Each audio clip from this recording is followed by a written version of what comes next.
Seigneur, il fait de grandes choses.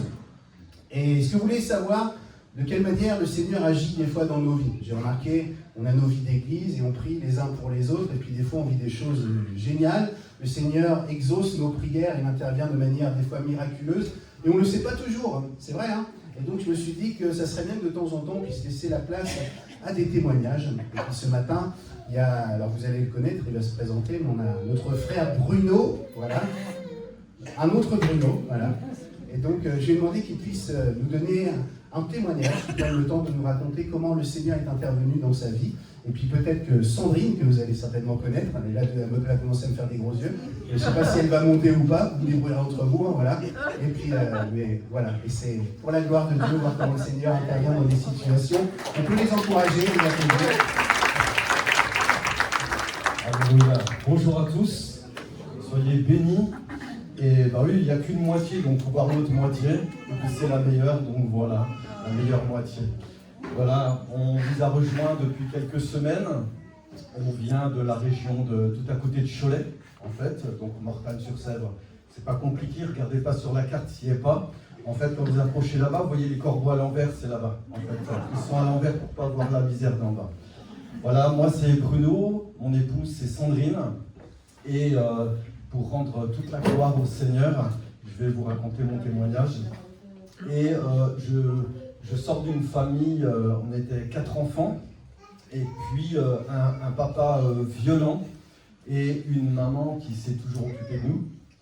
Et mon papa était tellement violent que pendant des années, c'était un routier. Et quand il rentrait le week-end, eh bien, il ne pouvait pas s'empêcher de boire et de taper sur ma maman. Et j'ai grandi dans cette atmosphère où j'ai vu ma maman avec des cocards, des étranglements et pire encore.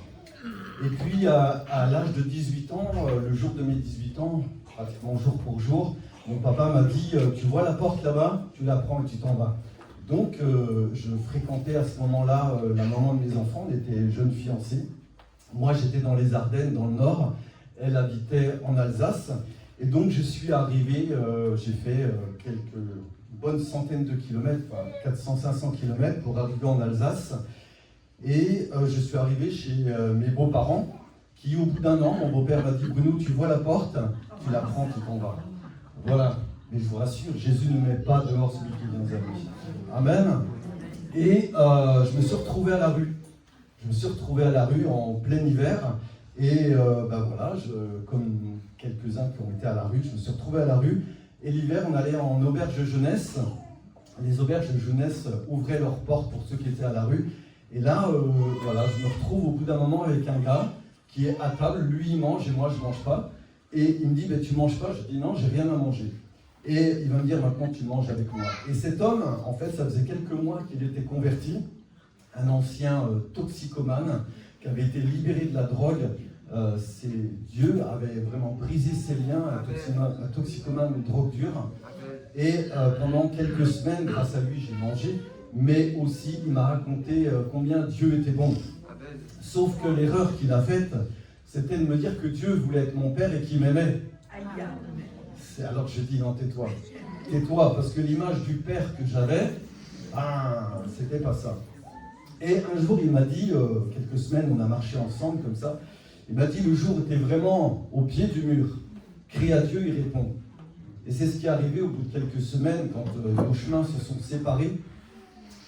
Je me suis retrouvé, donc j'ai commencé à travailler. J'avais un problème avec l'autorité, je n'admettais pas qu'on me donne des ordres. Et pendant longtemps, ça m'a coûté très cher. Pendant longtemps, je n'acceptais pas que j'avais un chef sur mon dos. Maintenant, j'ai Christ et tout va bien. Et ma femme. Et tout va bien. Et ça m'a coûté très cher. Ça m'a coûté très cher. J'avais des grands chefs, j'avais un sale caractère, j'étais un nerveux. Et à chaque fois, j'envoyais promener mes responsables. Et j'ai perdu mon premier travail. Et j'avais trouvé un petit studio. Et là, déjà, j'ai à peine 19 ans. Et non, je vais me rappeler que tout ce que ce gars m'avait dit. Et il m'a dit, le jour où tu es dans le creux, crie à Dieu et il répond. Maintenant, je suis dans mon petit studio de 20 mètres carrés. Et puis, je comme ça, et je lui dis, écoute, si vraiment ce que ce gars il m'a dit, tu peux faire quelque chose dans ma vie, alors maintenant fais-le. Et voilà, toute petite prière, je ne savais pas prier. Et le lendemain, je suis invité à boire l'apéro chez une personne qui habitait l'immeuble où j'étais. Et cette soirée-là, il y avait son fiancé, son copain, et qui vient vers moi, qui me dit « Bon, apparemment, tu as perdu ton boulot ». Je dis « Ouais ». Et il dit « Écoute, mon père vient d'ouvrir une entreprise de rénovation. Si tu sais tenir une pelle et une brouette, je peux t'avoir du boulot ». Je dis « Ouais, pas de problème ». Et donc, je vais aller travailler chez son père. Et là, au bout de quelques jours, la femme du patron va venir emmener du matériel sur le chantier et ensuite va me proposer de me ramener à la maison. C'était l'heure de débaucher. Et quand je vais rentrer dans sa voiture, en fait, au levier de vitesse, il y avait une Bible. Et là, je regarde la Bible. Bon, je ne dis rien, mais c'est drôle. J'ai prié il y a 2 jours. J'ai demandé à Dieu, là, il y a une Bible. Et 2 jours plus tard, 2-3 jours plus tard, ça va être un mardi, elle va me ramener de nouveau à la maison, à mon studio. Et là, je vais prendre la Bible dans les mains et puis je vais un petit peu feuilleter. Et elle me dit, tu connais? Je dis, non, pas du tout. Mais par contre, j'ai rencontré un ancien toxicomane, peut-être que tu le connais. Apparemment, Dieu l'aurait guéri et il ne se drogue plus. Elle me dit, comment il s'appelle? Je lui dis, elle me dit, oui, je le connais. Il fait partie de notre assemblée. Et vous allez connaître l'assemblée, c'était la porte ouverte chrétienne de Mulhouse. Et voilà, c'était l'assemblée, j'ai connu ça, il y avait 400-500 personnes à ce moment-là. Elle me dit, écoute, on est mardi et si tu veux, ce soir, il y a une réunion. Et donc, je vais aller à la réunion, voilà. Je vois tous ces gens comme nous ce matin, ces frères et sœurs adorer Dieu. Moi, je voyais ça, je me serais ennuyé, vous voyez bien, dans une autre dénomination. Et ce n'était pas le cas du tout. Je voyais ces gens joyeux et des personnes qui rendaient aussi leur témoignage au micro. Et je dis, waouh, voilà. Et ce jour-là, en fait, j'avais eu un accident de moto quelques années auparavant et je boitais très souvent. C'était en Alsace, en hiver, et l'hiver, je boitais parce que j'avais un peu comme des rhumatismes, un petit peu quand le mauvais temps arrivait. Et puis, au bout d'un moment, le pasteur Samuel Peter Schmidt, et dans son jeune ministère, dit on va se lever et si vous voulez faire une expérience avec Dieu, c'est le moment. Alors je me lève avec tout le monde, je vois les gens qui se mettent à prier, puis je dis comme ça une toute petite prière, je dis à Dieu, mais si vraiment tu existes, si ces gens ce qu'ils se disent, eh bien moi aussi je veux faire une expérience avec toi. Excusez-moi, je suis un peu ému. Et puis, et à ce moment-là, en fait, je vais sentir comme quelque chose de très chaud sur mon genou. Et je ne vais plus jamais boiter. Amen. Et je sais qu'à ce moment-là, il s'est passé quelque chose. Il s'est passé quelque chose. Le pasteur, j'essaie de faire vite parce qu'il m'a donné à peine 10 minutes, donc j'accélère. Et ce soir-là, le pasteur, il va faire un appel, et puis je vais lever ma main. Et je vais donner ma vie au Seigneur. Alléluia, hein, ça fait du bien de reparler ça. C'est la gloire à Dieu. Vous allez voir que ça ne va pas être si rose. Et donc, ensuite, eh bien, j'ai marché avec le Seigneur, baptisé. Donc, on est en février 1991. La maman de mes enfants m'accompagnera aussi. On va avoir 4 enfants, dont le premier va être né avec les pieds déformés. Et puis, Dieu a déjà manifesté son amour. Il nous montre combien il est bon. Dans les finances, on a commencé dans la vie avec des crédits à la consommation. On m'avait jamais appris à gérer mon argent, donc on a commencé avec plein de crédits. Et Dieu déjà pourvoyait déjà par des miracles. Et puis mon fils qui a 1 an, on s'aperçoit que dans ses premiers pas, en fait, les chaussures, elles sont usées d'un côté, même voire coupées. Donc il avait une démarche défaussée. Et au bout d'un moment, on l'emmène chez le docteur, du docteur au podologue. Et le podologue nous dit, votre fils va mettre des chaussures orthopédiques. Et là, vraiment, tout jeune dans la foi. Et puis un dimanche matin, on est au culte, et comme le serviteur de Dieu tout à l'heure a donné une parole, il y a un serviteur de Dieu là-bas qui donne une parole, qui dit dans la salle, il y a un petit enfant, il donne un âge, il résume toute la situation qu'on est en train de vivre, et il dit, venez avec l'enfant, on va prier avec, Dieu va le guérir. Alors je m'approche avec l'enfant, il prie avec, et puis voilà, et la prochaine fois qu'on est chez le podologue, pour qu'il prenne les empreintes des pieds de l'enfant, et le podologue il va dire pourquoi vous êtes là? Et pour les empreintes, il n'y a pas besoin d'empreintes. Dieu l'avait guéri. Voilà. Et puis en fait, c'est vraiment pour vous encourager, pour adorer l'Éternel, c'est lui qui change les vies. Et on a fait, dès le départ, Dieu m'a montré qu'il était déjà avec nous, et je découvre un papa plein d'amour. Amen. Notre Dieu est plein d'amour. Amen. Et cet amour, il veut le déverser dans vos cœurs pour qu'à notre tour, on aime notre prochain aussi. Et je me souviens, la toute première fois, notre enfant, l'aîné, ne pouvait pas prendre du lait maternel normal, bien sûr. Il fallait aller acheter un lait très cher en pharmacie, parce que tous les autres laits, il les vomissait. Et au bout d'un moment, il nous reste il reste un peu plus d'une semaine avant le prochain salaire, et plus de sous. Et là, en fait, au bout d'un moment, la maman de mes enfants dit écoute, va au distributeur, on va aller à la pharmacie chercher du lait. Et là, je vais au distributeur, zéro.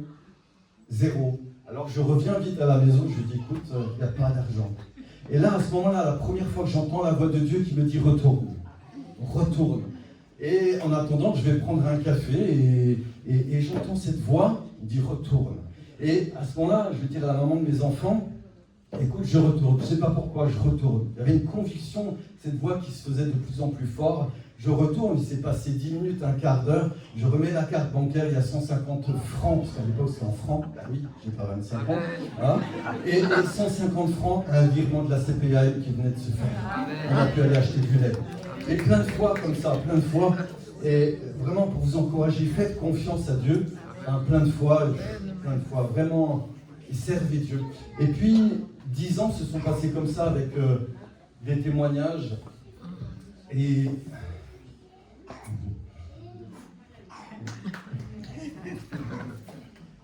bon, c'est comme ça. Et puis, je suis plein de joie, je suis juste un peu ému, je suis plein de joie que Dieu. Et non, j'ai eu un petit malentendu avec un couple de l'église, et je servais Dieu à ce moment-là. Et puis, mon cœur a été, j'ai fait rentrer, j'ai donné accès au diable, on dira ça comme ça. Et j'ai pas tout de suite pardonné, on m'a fait du mal, il y a surtout du malentendu, et Satan s'est fait plaisir, et j'ai quitté l'église pendant plus de 25 ans. Pendant plus de 25 ans, écoute bien, si tu es indifférent de quelqu'un de ton église, mets-toi en règle. Ne laisse pas à Satan un droit. Si tu t'assois là et que l'autre est là-bas, si tu t'assois là parce que tu ne veux pas t'asseoir à côté, je t'invite à la fin du culte d'aller voir cette personne. Donne pas accès à Satan. Parce que j'ai quitté l'église et j'ai fait tout et n'importe quoi de ma vie. Ça m'a coûté. Ça m'a coûté mon mariage. Ça m'a coûté, on a eu 4 enfants, la relation avec mes enfants. Mais le pire, c'est que le 13 mars 2019, alors que j'arrive pas à... Plusieurs fois, j'ai voulu revenir à Dieu. Et plusieurs personnes disaient, t'as perdu la grâce. Hébreux 9. Celui qui a connu la grâce une première fois. Vous voyez ce que je veux dire? Ben, allez relire l'histoire du fils prodigue.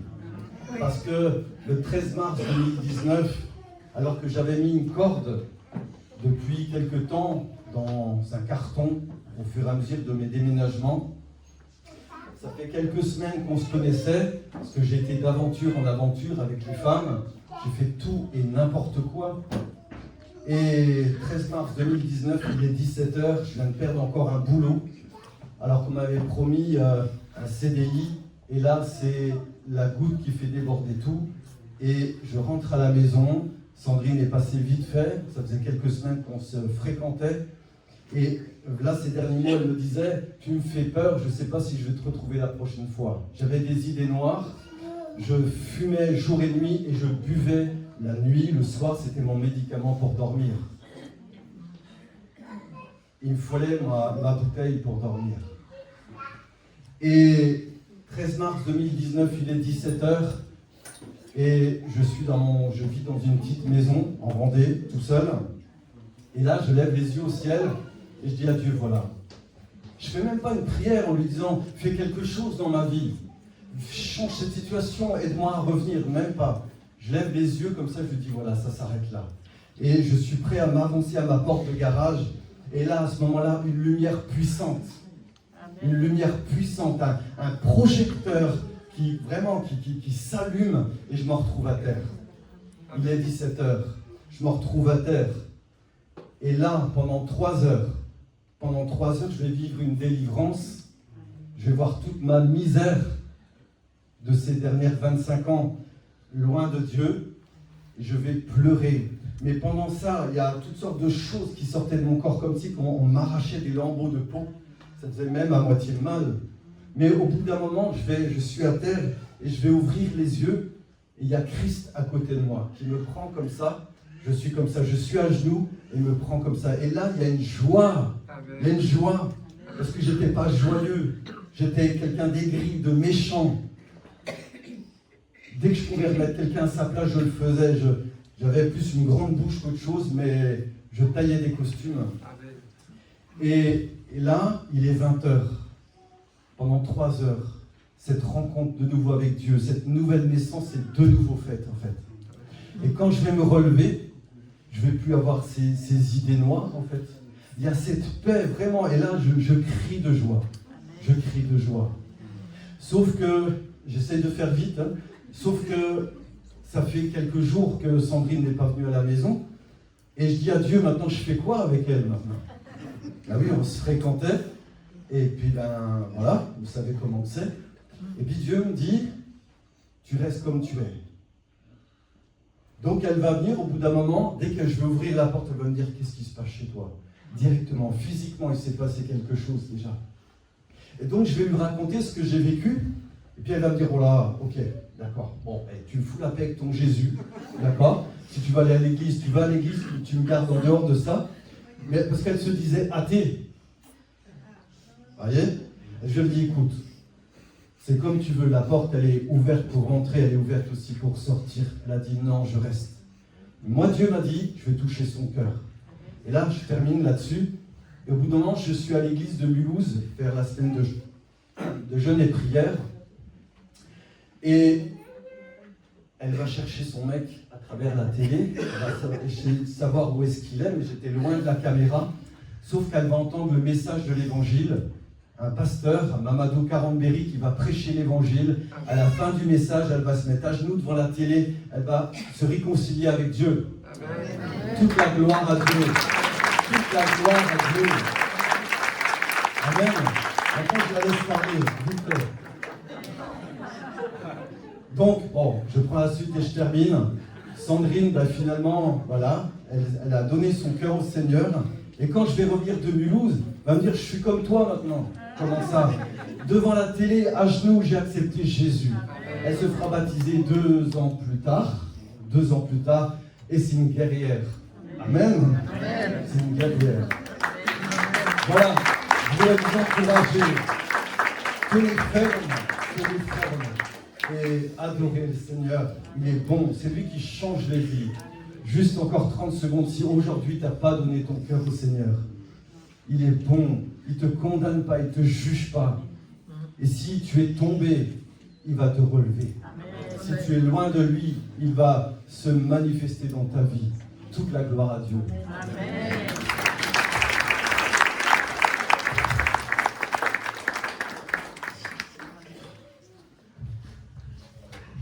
Excuse-moi, je suis un peu mou. C'était parfait, mon Bruno. Pas de souci. Que la gloire revienne au Seigneur. Amen. Comment prendre la suite après tout ça, n'est-ce pas, si ce n'est glorifier le Seigneur? Je pensais bien que ça vous ferait du bien, comme à moi aussi ça m'a fait du bien. Et nous devons nous rappeler que nous connaissons un Dieu merveilleux et un Dieu de grâce. Et nous devons faire taire dans nos têtes toutes les voix de religieux qui nous condamnent en disant « Tu as connu la grâce, par exemple, c'est terminé pour toi. » Ça ne veut pas dire que nous devons mal gérer nos vies et faire n'importe quoi, mais toujours nous rappeler que la grâce de Dieu est infinie et qu'elle dépasse tout ce qu'on peut même imaginer. Il est le Dieu qui prend soin de nous, il est le Dieu aussi qui restaure et qui reconstruit ce que nous-mêmes avons brisé des fois par négligence. Je ne saurais que trop vous encourager, l'interpellation, à appuyer sur l'interpellation qu'a fait Bruno, réglez vos problèmes de relation, que ce soit dans l'église ou ailleurs. J'ai trop remarqué aussi dans ma vie combien le diable nous monte le cerveau et après nous emmène avec lui dans ses œuvres qui sont destructrices.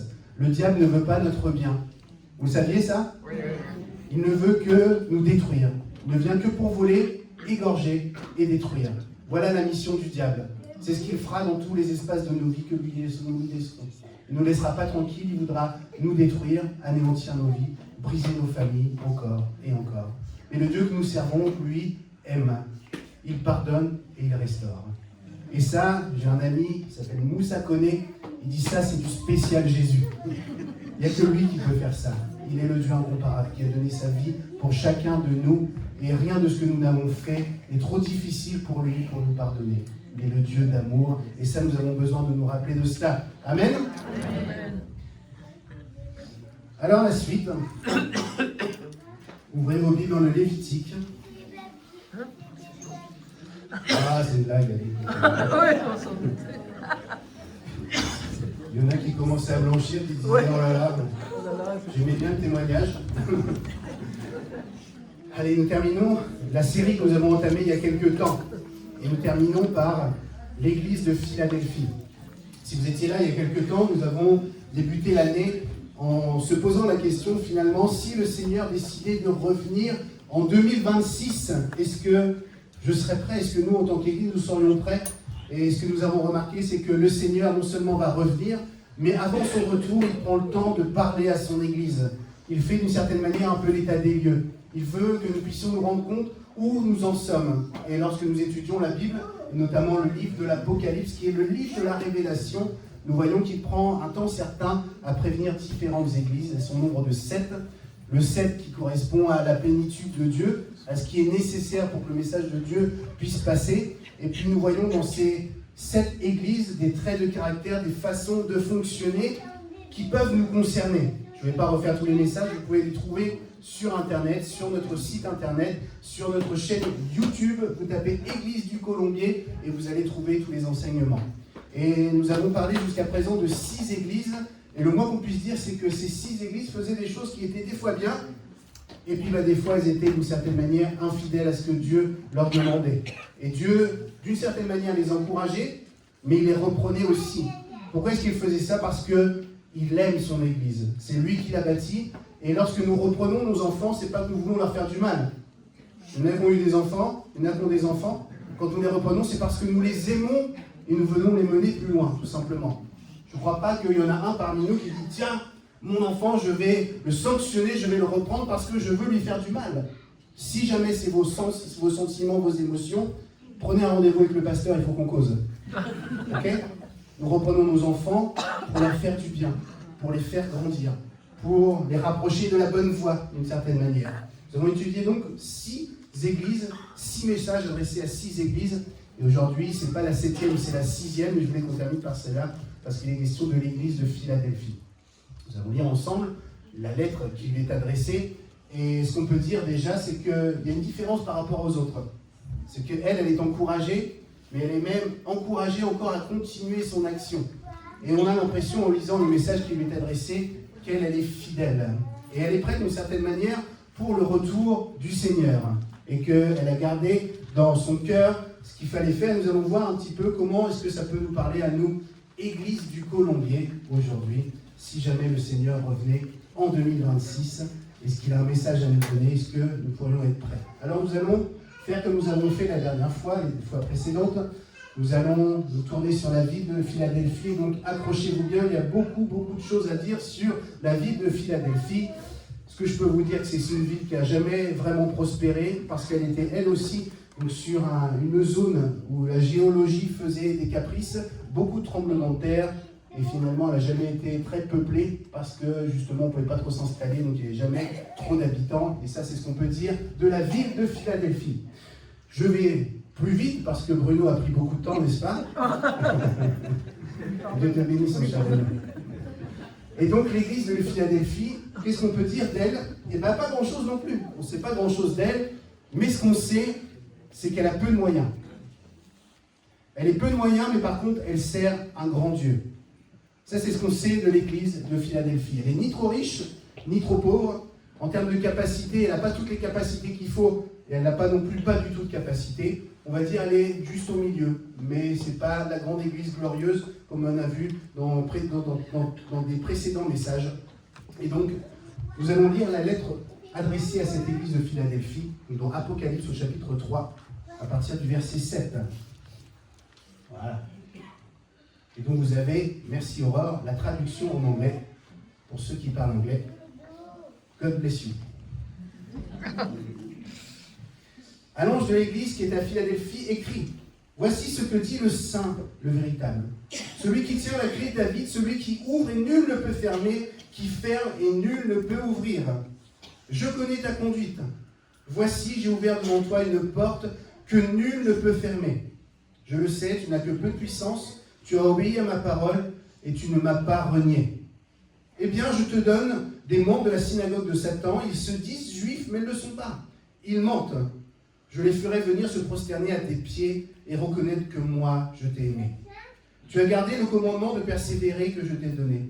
C'est pourquoi, à mon tour, je te garderai à l'heure de l'épreuve qui va venir sur le monde entier pour éprouver tous les habitants de la terre. Je viens bientôt. Tiens ferme ce que tu as pour que personne ne ravisse ta couronne. Du vainqueur, je ferai un pilier dans le temple de mon Dieu et il n'en sortira plus jamais. Je graverai sur lui le nom de mon Dieu et celui de la ville de mon Dieu, la nouvelle Jérusalem, qui descend du ciel d'auprès de mon Dieu, ainsi que mon nom nouveau. Que celui qui a des oreilles écoute ce que l'Esprit dit aux églises. Amen. Commencez à connaître la procédure, de certaine manière, la manière avec laquelle le Seigneur se présente. Il écrit toujours aux responsables de l'Église, écrit à l'ange de l'Église de Philadelphie. L'ange, c'est le responsable de l'Église, le pasteur ou le groupe de responsables de l'Église. Et il se présente de cette manière. Voici ce que dit le Saint, le véritable. Celui qui tient la clé de David, celui qui ouvre et nul ne peut fermer, qui ferme et nul ne peut ouvrir. Il est le Saint et il est précisé le véritable. Et s'il est précisé le véritable, c'est en réaction d'une certaine manière ou en opposition avec ceux qui ne sont justement pas véritables. Dans le texte, il est question de ceux qui se disent juifs mais qui ne le sont pas et qui mentent. Et Jésus, l'auteur de la lettre, se présente en disant « Voici le Saint, le véritable ». Et c'est souligné pour dire que c'est vrai. Vous savez, quand on est petit, on se dit des choses des fois, et puis on dit « en vrai ». Vous vous souvenez de ça quand vous étiez petit ? En vrai. C'est pas pour du faux que je te dis ça, c'est en vrai. Je suis le Saint, mais le véritable, le vrai Saint. Je suis Dieu. Et là déjà, nous devons nous arrêter et réfléchir. Il n'y a pas une ombre, nous l'avons vu lors de tous les messages, de duplicité ou de quoi que ce soit de faux chez le Dieu que nous servons. Il est le Saint en vrai. Il est le vrai en vrai. Dans tout ce qu'il est, il est vrai. Il n'y a aucun compromis en lui. Et à l'époque où nous faisons le parallèle avec la société dans laquelle nous vivons, on a du mal à savoir ce qui est vrai. On a du mal même à savoir ce qui est saint de ce qui ne l'est pas. Et des fois, on nous fait passer des vessies pour des lanternes, comme on dit. On nous dit, au niveau politique, mais pas que. On nous fait croire des choses qui ne sont pas vraies. On nous montre des choses comme étant saintes, mais finalement, elles ne le sont pas. Et les années révèlent la nature véritable des choses. Mais le Dieu que nous servons, et le Dieu que sert l'Église de Philadelphie, se présente en disant « Moi, je suis saint, mais en vrai. Tu peux chercher en moi, il n'y a pas une ombre de corruption en moi. Il n'y a rien en moi qui ne soit pas saint. Je suis vraiment saint. » Nous devons peser cette réalité dans notre foi, je dirais en parallèle avec ce que nous pouvons vivre aujourd'hui. Le Dieu que nous servons est saint et les serviteurs qui servent Dieu ne sont pas toujours saints, n'est-ce pas? Nous avons besoin d'un Dieu de grâce parce que, c'est ce que nous rappelait tout à l'heure Jean Didier, nous faisons des fois le mal que nous ne voulons pas. Nous sommes assujettis du coup à tout un tas de choses et nous avons besoin de ce Dieu qui est véritablement vrai dans tous ses aspects, y compris dans sa sainteté. Je parlais des fois de choses où on nous dit « je suis saint » et finalement quand les années révèlent, ce n'est pas le cas. Tellement de serviteurs, de servantes de Dieu sont tombés à un moment donné. On les a mis des fois sur un piédestal et c'est compliqué. Et moi j'ai fait le choix, en tout cas depuis que je suis jeune dans le ministère, de revendiquer d'une certaine manière, pas me cacher ni les pratiquer, mais revendiquer mes faiblesses. Et à aucun moment, j'ai envie que quelqu'un me mette sur un piédestal.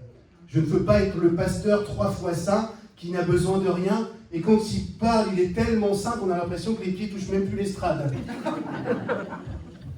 Je dis ça pour rigoler, mais des fois, on met des hommes sur des piédestals. Ils sont saints, mais la vérité, c'est qu'ils sont saints lorsque Dieu habite dans leur vie, lorsque Dieu les rend saints, lorsque Dieu les justifie. Et nous avons toujours besoin de Dieu. Et ne tombons pas dans le piège. Oh mon petit pasteur, tu es tellement gentil, tu es tellement saint, tu es tellement... Oh, parce que non seulement c'est pas vrai, et en plus ça vous fait du mal, et moi ça me ferait du mal. Donc je ne tomberai pas dans le piège, sachez-le. Je suis Julien, avec mes travers, avec mon bon caractère et mon sale caractère, avec tout ce que j'arrive à bien faire et tout ce que j'arrive mal à faire aussi. Et je revendique que le seul qui est saint dans ma vie, c'est le Seigneur qui règne. Amen. Le saint, le véritable. C'est pas en faux, c'est le vrai saint. Alors il se présente de cette manière, et puis il est question qu'il est celui qui tient la clé de David. Qu'est-ce que ça veut dire ça nous cause? Qu'est-ce qu'on peut comprendre de ça? Celui qui tient la clé de David. Alors évidemment c'est un parallèle avec quelque chose qu'on ne connaît plus aujourd'hui, quoique, mais à l'époque vous aviez des villes qui étaient fortifiées, n'est-ce pas? Et donc celui qui détenait la clé de la ville, c'est celui, d'une certaine manière, qui régnait sur la ville. C'était le roi ou le seigneur de la ville, etc. Et là, il est question de la clé de David. Et donc, il y a une signification où Dieu se présente comme celui non seulement qui tient les clés, et puis après, il dit « J'ouvre une porte que nul ne ferme. Je ferme et nul ne peut ouvrir. » Et donc, le Dieu qui se révèle à l'église de Philadelphie se révèle en disant d'une certaine manière, je vais essayer de le paraphraser pour qu'elle soit bien compréhensible par nous, je suis celui qui a toute autorité, je suis celui qui a les clés, je suis celui qui fixe les limites d'une manière ou d'une autre.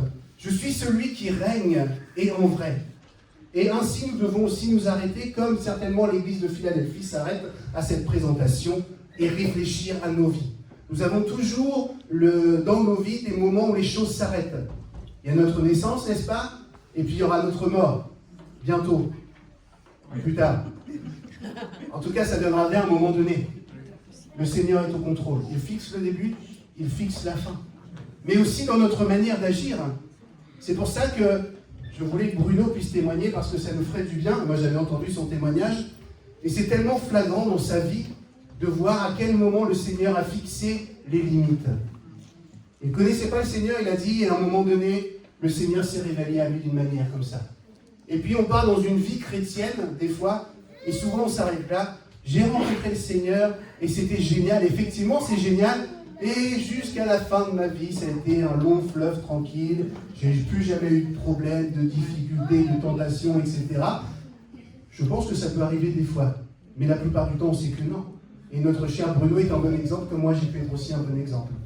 Où nous aimons le Seigneur et puis nous acceptons une seule œuvre de l'ennemi dans nos vies et puis on commence à sombrer. Mais Dieu est toujours au contrôle de tout cela dans nos vies. Il veille. À aucun moment de ce que nous vivons, Dieu n'est pas là. Il est toujours là, présent. Il nous voit et même des fois il agit, il utilise les circonstances compliquées de nos vies pour fixer des limites.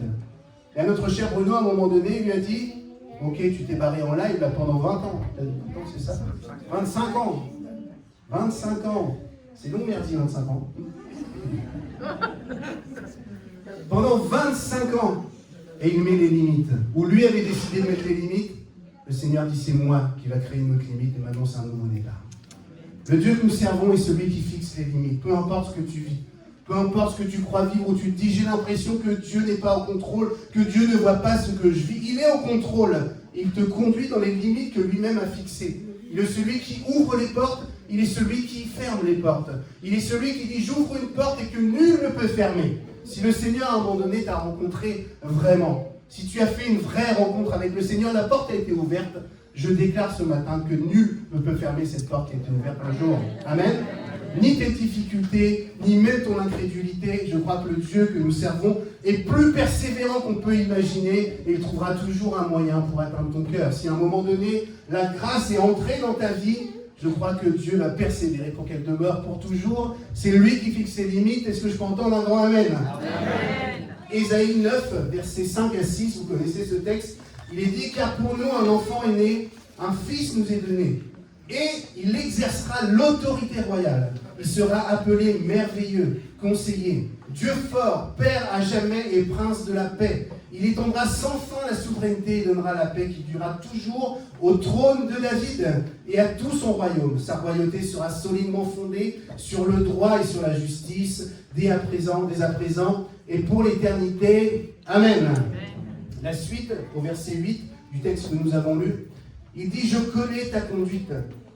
Voici, j'ai ouvert devant toi une porte que nul ne peut fermer. Je le sais, tu n'as que peu de puissance. Tu as obéi à ma parole et tu ne m'as pas renié. » Il se présente toujours de la même manière, mais il faut revenir dessus, parce que si à cette reprise, le Seigneur prend le temps de dire à ses églises qu'il connaît ses œuvres, qu'il connaît son cœur, nous devons nous arrêter nous aussi sur cette réalité.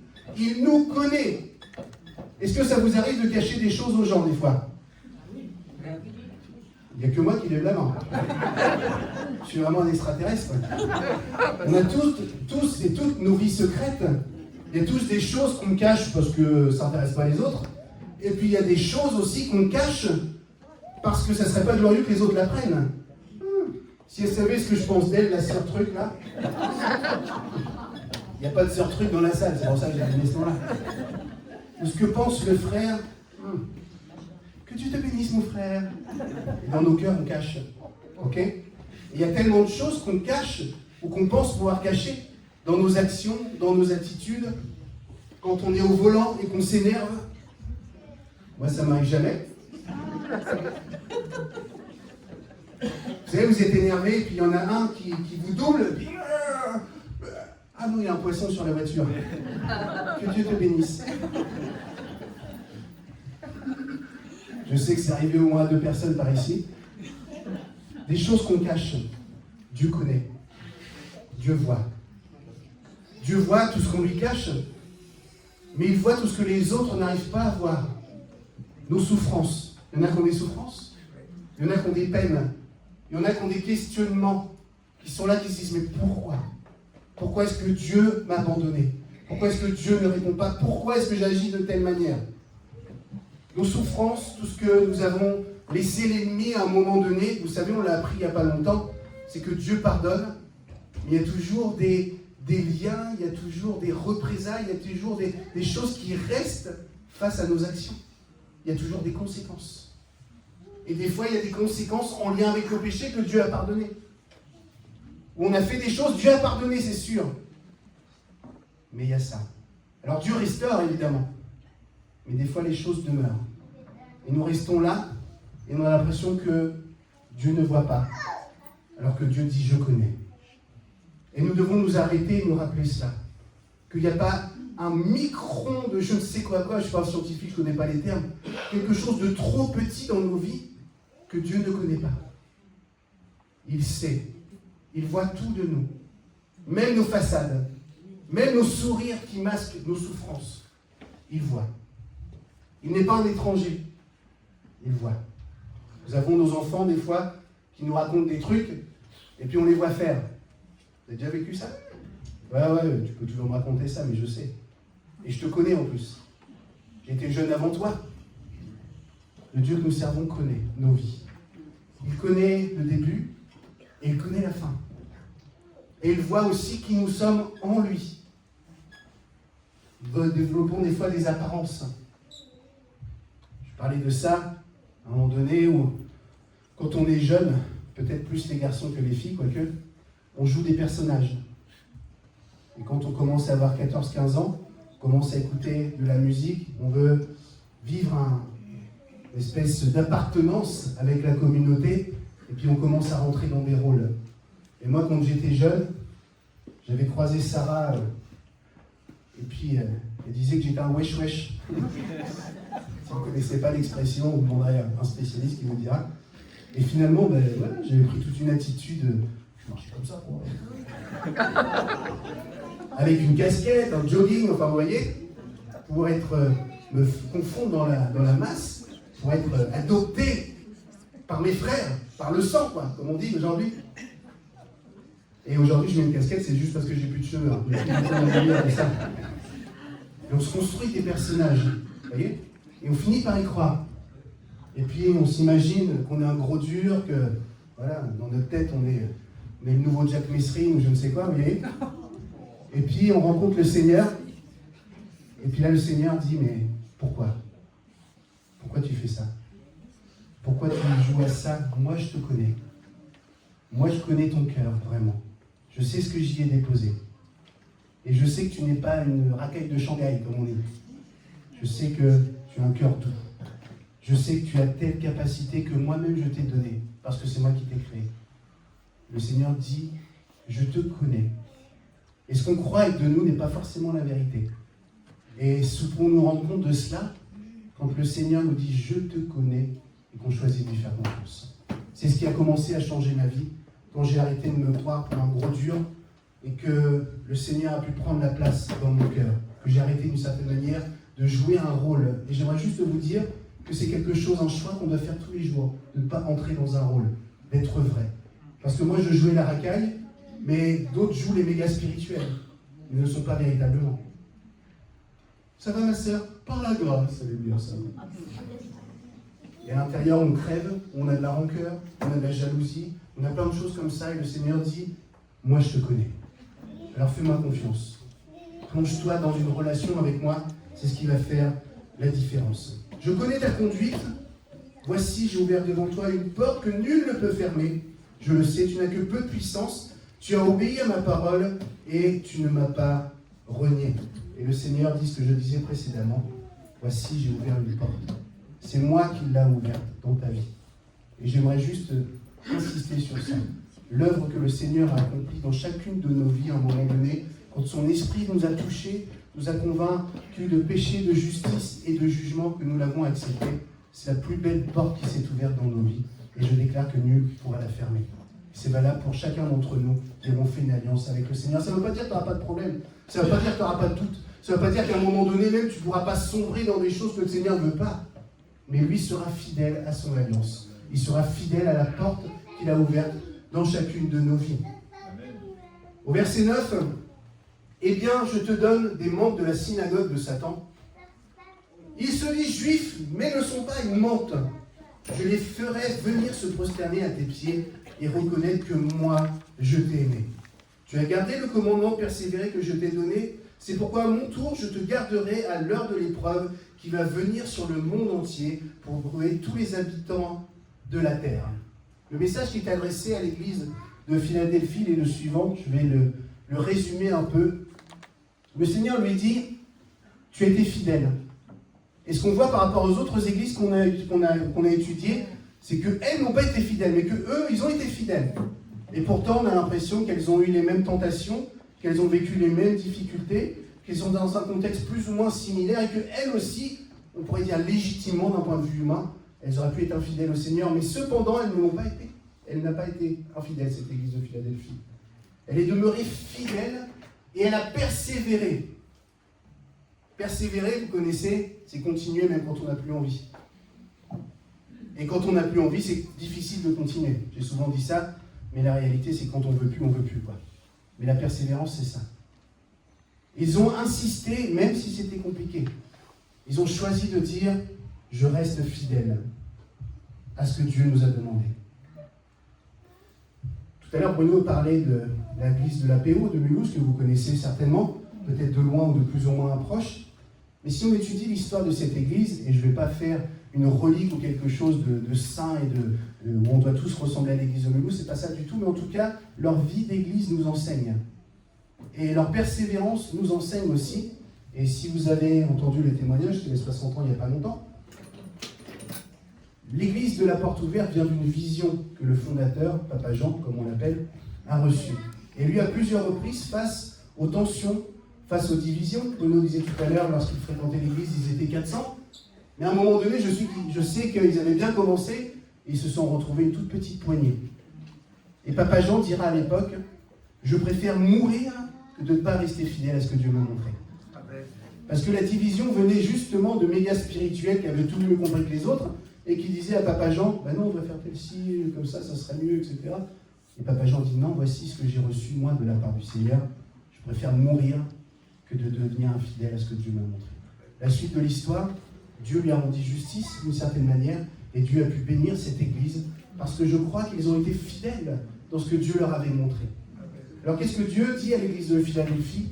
Il dit d'une certaine manière, parce que vous avez été fidèles, parce que vous avez été persévérants, d'une certaine manière, je vais vous faire justice. Et tous ces juifs qui mentent, qui sont là pour vous faire du mal, parce que dans le contexte c'est ça, je vais d'une certaine manière les mettre devant vous, vont se prosterner devant vous, je vais d'une certaine manière vous faire justice. Voyez-vous, je crois que si nous sommes fidèles avec Dieu, lui il est le fidèle par excellence, mais il sera aussi, le cas échéant, nous faire justice d'une certaine manière, en fonction de sa propre justice à lui. Nous avons tous vécu à un moment donné dans nos vies, des fois, des choses où on nous a trahis, on nous a salis, on a dit des choses fausses sur nous. Moi j'avoue, quand on dit des choses comme ça, mon premier réflexe c'est « Ah ouais, t'as dit ça sur moi. Viens là que je te mette un 5 coups de boule. » On a tendance à se faire justice nous-mêmes. On a tendance à dire « Mais ce que tu dis, c'est pas vrai. » On a tendance à... Et puis des fois, Dieu, dans sa grâce, face à des choses comme ça ou à des trahisons, c'est comme si le Seigneur m'avait dit et j'ai rien dit. J'avoue, avec toute transparence, que ça arrivait peu de fois. Et j'ai réussi à fermer ma grande bouche. Et quand c'est arrivé, j'ai suivi d'une certaine manière ce mot d'ordre de la part du Seigneur, m'encourageant à être fidèle, m'encourageant à être dans le pardon, m'encourageant d'une certaine manière à le laisser faire lui. J'ai vu d'une certaine manière ce qu'il dit à l'église de Philadelphie. Est-ce qu'il y a des gens qui parlent de mal de vous? Je fais une photo. Dans votre voisinage, dans votre famille. Ah oui, c'est l'autre qui va à l'église le dimanche, c'est trop bizarre. Le Seigneur nous dit d'une certaine manière, sois fidèle. Sois fidèle à ce que je te demande. Sois fidèle à ce que j'ai passé dans ton cœur. Et persévère parce qu'il y a des moments où tu n'auras pas envie. Et d'une certaine manière, je te ferai justice. Élève-moi haut et fort, si je peux dire. Glorifie-moi dans ces situations-là. Ne cesse pas de me louer et de proclamer ma seigneurie. Et tu verras de quelle manière je vais agir. Vous savez, rester fidèle à Dieu, c'est ni plus ni moins de dire je dépends de lui, je ne dépends pas des autres. C'est à lui que je fais confiance et ce n'est pas aux autres que je fais confiance. C'est ce Dieu que je chante le dimanche matin. Je le chante le dimanche matin, mais je le proclame haut et fort dans ma vie et dans ma manière de vivre. Voici ce que nous dit l'évangile de Luc, au chapitre 9, verset 26.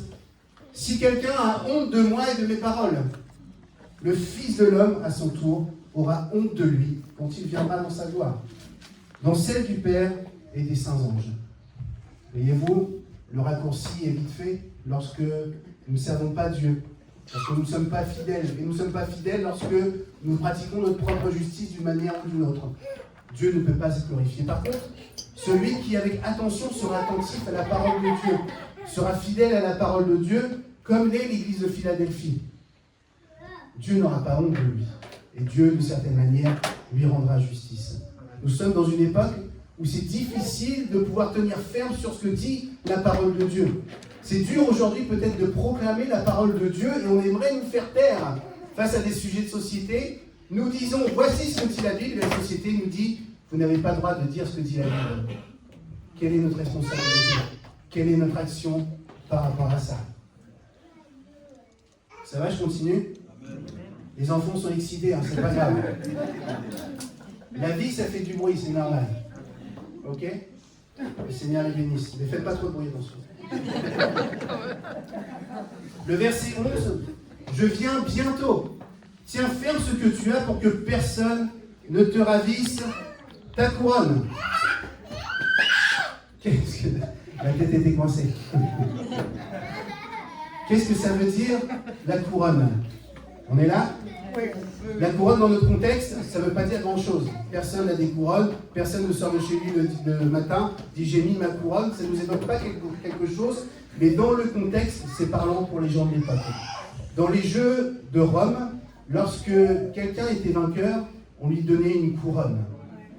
Voici l'illustre vainqueur, le gladiateur, le machin, le truc, etc. Nous te remettons la couronne. Mais il arrivait des fois qu'il n'y avait pas de vainqueur, tout simplement. Si on prend des gladiateurs, ben, ils étaient tous morts, tout simplement. Et donc personne pour recevoir la couronne. Donc ce qui se passait, c'est que la couronne qui était normalement réservée aux vainqueurs était donné au suivant, c'est-à-dire celui qui viendrait pour la prochaine compétition. Ainsi, celui qui devait triompher avec la couronne se faisait voler sa couronne. Donc il y a cette notion-là. Vous savez que nous croyants, nous sommes sauvés par grâce. Ok ? La grâce de Dieu, je précise, ça n'a rien à voir avec nous. Si nous sommes sauvés par grâce, c'est parce que Dieu a décidé de quitter son ciel de gloire, qu'il a marché sur la terre dans la personne d'un enfant premièrement, qu'il s'est livré en sacrifice de lui-même, parce que personne n'aurait pu lui faire vivre ce qu'il a vécu s'il ne s'est pas livré de lui-même. Il s'est donné, il est mort pour nous à la croix, il est ressuscité le 3e jour, et tous ceux qui croient en l'action de Jésus, qui reçoivent par révélation de l'Esprit de Dieu, et qui acceptent Jésus, qui règne dans leur vie, qui font une alliance avec lui, ils sont sauvés. Vous avez remarqué qu'à aucun moment c'est à cause de l'homme. Hein. C'est Jésus qui a tout fait. La seule chose à faire, c'est que nous recevions cette réalité dans nos cœurs. Donc nous sommes sauvés par grâce. Il n'y a aucun mérite. C'est pas parce que tu es allé à l'église, et encore moins à l'église de la Porte Ouverte à Mulhouse. Tu es sauvé parce que Dieu t'a touché, tout simplement. Il a utilisé des circonstances de vie, son esprit s'est révélé à toi, et voici que tu reçois le salut, c'est par grâce. Souvent, le piège dans nos milieux évangéliques, c'est qu'on s'arrête là. On se dit, c'est génial, je suis sauvé. Et c'est génial d'être sauvé, vraiment. Mais finalement, le salut n'est que la porte d'entrée dans l'œuvre de Dieu. Finalement, des fois, on se comporte en disant, je suis sauvé, c'est l'essentiel. Bah oui, c'est l'essentiel, mais Dieu a tellement d'autres choses en réserve pour toi. Parce que le salut qui est acquis par grâce seulement, Dieu veut l'ornementer avec des bijoux, des récompenses d'une certaine manière, qui sont en lien avec nos actions en fonction de sa volonté. Pour dire les choses autrement, le salut est acquis par grâce, mais notre marche en Christ engendre des récompenses, jusqu'à, le cas échéant, nous offrir des couronnes. Voyez-vous, dans nos têtes, nous devons réaliser que Dieu a plein de choses en réserve pour nous. Il ne nous a pas appelés juste pour être sauvés, il nous a appelés pour que nous soyons sauvés, et à partir du moment où nous sommes sauvés, nous pouvons commencer à le servir, lui. Souvent, nous nous mettons en pause, je suis sauvé, alléluia, je m'assois à l'église jusqu'à la fin de ma vie, alléluia, et je persévère, et je suis tellement persévérant que la chaise a pris la forme de mes fesses dans l'église. Il y a plus que le Seigneur nous donne. La grâce, mais les œuvres, les récompenses qui accompagnent nos œuvres. Et pour chacun, il a préparé des œuvres d'avance, en fonction de ce qu'il a mis dans nos cœurs. Certains sont appelés à prêcher, d'autres à faire la louange, d'autres à faire la cuisine pour bénir les autres. C'est des choses que le Seigneur a mis, en tout cas pour que nous puissions contribuer à l'avancement de son royaume. Il n'a pas besoin de nous, il pourrait le faire tout seul, mais dans sa grâce encore, il nous fait participants à son œuvre. Et à chaque fois que nous agissons en fonction de ce qu'il nous demande, nous gagnons d'une certaine manière des récompenses. Alors ce n'est pas les jeux vidéo, ce n'est pas Mario Bros, ce n'est pas ça du tout. Mais nous engendrons des choses qu'il veut nous donner, des biens précieux que nous recevrons quand nous serons là-haut. Qu'est-ce qui me permet de dire ça? Il y a plusieurs demeures dans la maison de mon père. Ok? C'est pas comme dans le nord de la France où toutes les maisons sont pareilles en briques. Vous connaissez le nord de la France? Des maisons différentes, des maisons plus grandes, des maisons plus petites, des récompenses différentes en fonction de notre fidélité. 1 Corinthiens 3, verset 10. 1 Corinthiens 3, verset 10, vous vérifierez à la maison, nous dit, voici, j'ai placé comme un fidèle architecte, c'est Paul qui parle, le fondement que nul ne peut ôter. C'est la grâce, c'est le salut qui est acquis par la grâce. Après, chacun choisit de construire son fondement par des œuvres, en paille, en chaume, etc. L'œuvre de chacun sera éprouvée à un moment donné. Et ils seront sauvés comme au travers du feu. Vous connaissez ce texte? Ils seront sauvés comme au travers du feu, mais l'œuvre sera éprouvée.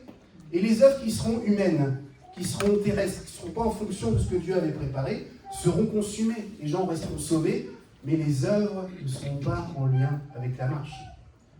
Il y aura plusieurs maisons dans la demeure de mon Père. Un autre texte qu'on trouve dans les évangiles dit, voici, si vous n'observez pas toute la parole, vous serez petits dans le royaume de Dieu. Si vous observez toute ma parole, vous serez grands dans le royaume de Dieu.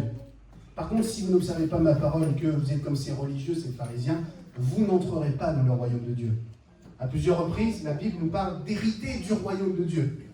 Il y a une différence entre être présent dans un royaume et en hériter, ok? Nous sommes en France aujourd'hui. Aujourd'hui, c'est la République. Avant, c'était la monarchie. Il y a longtemps. Et dans le royaume de France, il y avait, on va voir si vous étiez bon à l'école, il y avait le tiers-état, le clergé et la noblesse, ok?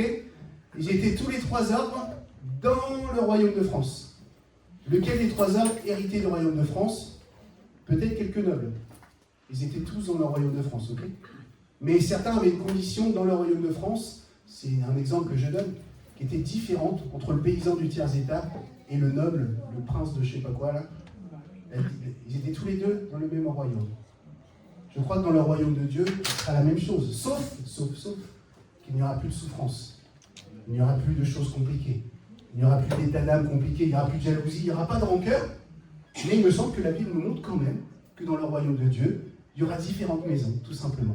Et donc en lien avec notre marche, en lien avec notre fidélité, avec ce que Dieu nous a confié, nous recevons des récompenses. Alors j'ai fait une longue parenthèse pour vous dire que personne n'aura vu sa couronne, c'est de ça que ça cause. J'ai une couronne pour vous. J'ai une récompense à vous donner en lien avec votre persévérance, en lien avec votre fidélité.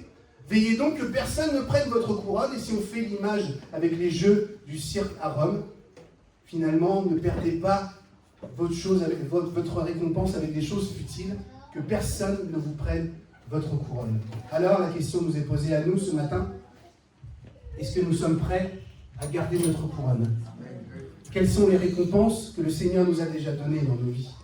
Alors on ne sait pas trop ce qu'il a pu nous donner, et nous connaissons notre fidélité.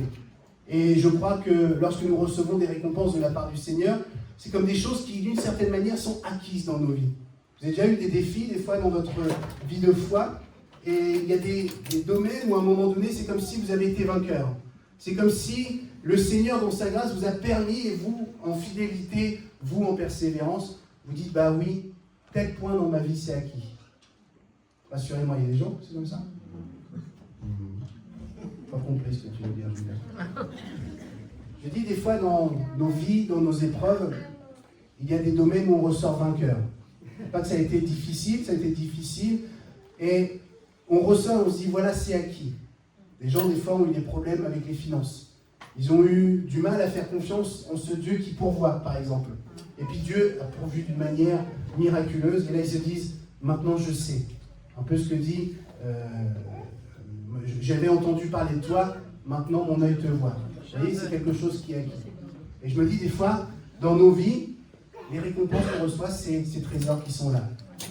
Où j'avais entendu parler de toi, Seigneur, le pasteur n'arrêtait pas de le dire, mais maintenant je sais.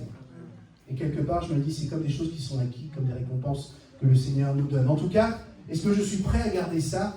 Ou est-ce que pour un oui, pour un non, je suis prêt à me laisser voler? Parce que l'essentiel, c'est que tu sois sauvé. Non. L'essentiel, c'est que tu sois sauvé, mais l'essentiel, c'est que tu puisses rentrer pleinement dans ce que Dieu a préparé pour toi. Comme dit la parole de Dieu, il n'y aura plus de souffrance, plus de peine, plus de choses compliquées dans le royaume de Dieu. Mais je crois quand même que nous saurons que nous serons passés à côté. Peut-être que le Seigneur dira, voilà, entre ma fille, entre mon fils, tu es sauvé, je me réjouis de te voir, mais regarde tout ce que j'avais prévu pour toi. Regarde tout ce que j'avais préparé que tu aurais pu accomplir pour moi. Regarde les âmes que tu aurais pu amener et que tu aurais amené aussi avec toi dans le ciel. Alors bien sûr, pas de peine, pas de maladie, pas de choses comme ça, donc c'est difficile à comprendre, mais on saura quand même. Parce qu'il y a différentes demeures, il y a des petites, il y a des grandes, il y a peut-être des maisons en or, peut-être des maisons en bois, peu importe.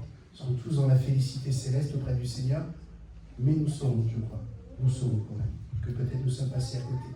Je termine, où le texte nous parle, au verset 12, du vainqueur, je ferai un pilier dans le temple de mon Dieu, et il n'en sortira plus jamais. Je graverai sur lui le nom de mon Dieu et celui de la ville de mon Dieu, la nouvelle Jérusalem, qui descend du ciel d'auprès de mon Dieu, ainsi que mon nom nouveau. Que celui qui a des oreilles écoute ce que l'Esprit dit aux églises. Un pilier dans le temple de mon Dieu. Je dois dire 2-3 choses sur la Jérusalem, le nouveau nom, la Jérusalem céleste qui descend. Il y a beaucoup de théories qu'on fait par rapport à ça. Certains se disent, voilà, c'est une nouvelle ville qui va descendre, Jérusalem, avec les rues pavées d'or, etc. On s'imagine tout un tas de choses. Je vais peut-être casser votre rêve ou ce que vous étiez imaginé. La Jérusalem qui vient, qui descend, la Jérusalem céleste, c'est une image symbolique qui parle en fait de tous les croyants de tous les âges, tout simplement. Ceux qui ont reçu Christ, quand Christ est descendu pendant 3 jours donc dans les enfers pour parler et chercher ceux qui lui appartenaient, etc.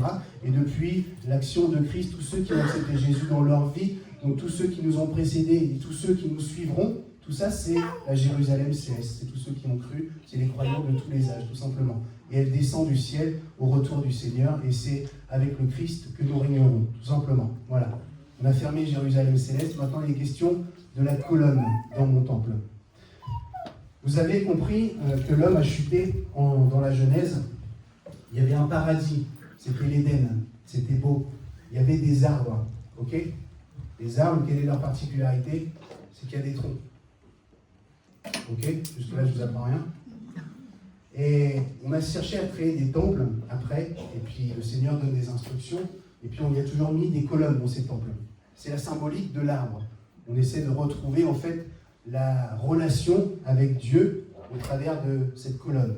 On a des colonnes là dans l'église, et ça symbolise l'arbre, et ça symbolise en fait la relation entre le ciel et la terre, entre Dieu et les hommes. Aux vainqueurs, ils seront comme des colonnes. Et finalement, c'est le rôle de l'église d'être une colonne.